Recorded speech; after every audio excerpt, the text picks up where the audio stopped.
Alors je vais créer un nouveau projet After Effects et je vais y amener deux images qui sont prévues pour l'espace Adobe RGB. Une des images a un profil, l'autre pas. Le projet va être réglé en Adobe RGB. Donc normalement tout est synchronisé. Le fait que l'image ici Adobe RGB n'ait pas de profil inclus ne devrait pas poser de problème.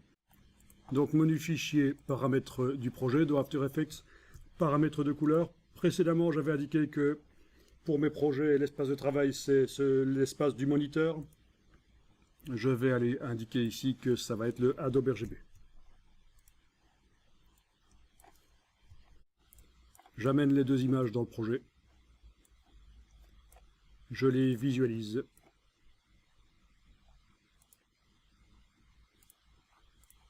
Et là, surprise, la version Adobe RGB avec profil et la version Adobe RGB sans profil ont l'air différentes dans le projet. Pourquoi? Eh bien, il faut regarder ici. Adobe RGB sans profil, en l'absence de profil, After Effects a considéré que c'était du sRGB. Et il faut savoir que la gestion des couleurs est relativement récente dans After Effects. Et traditionnellement, il a toujours considéré que le matériel qu'on lui amène, c'est du sRGB. Et donc voilà, c'est ce qu'il fait. Une image qui arrive dans After Effects sans profil inclus est considérée comme du sRGB. Alors bien entendu, si je fais un clic droit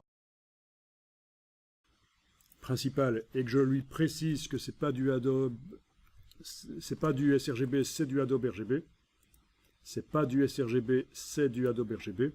Là, l'affichage va fonctionner correctement.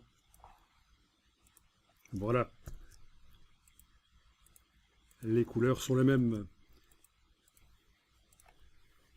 Alors, ce qui est conseillé, c'est... Et là, je vais vider les images, je les supprime. Voilà.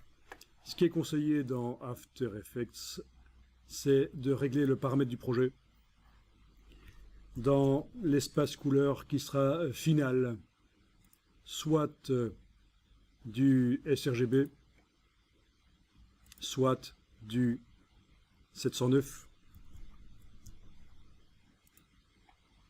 Un des deux est un bon choix. Ils sont assez proches, on l'avait dit. 2,2 de gamma pour le sRGB, 2,4 pour le 709. Et voilà, régler par exemple en sRGB. Et amener des images Photoshop, des documents Illustrator qui sont sRGB avec ou sans profil, ça fonctionnera. Donc voilà une petite approche de la gestion des couleurs dans After Effects.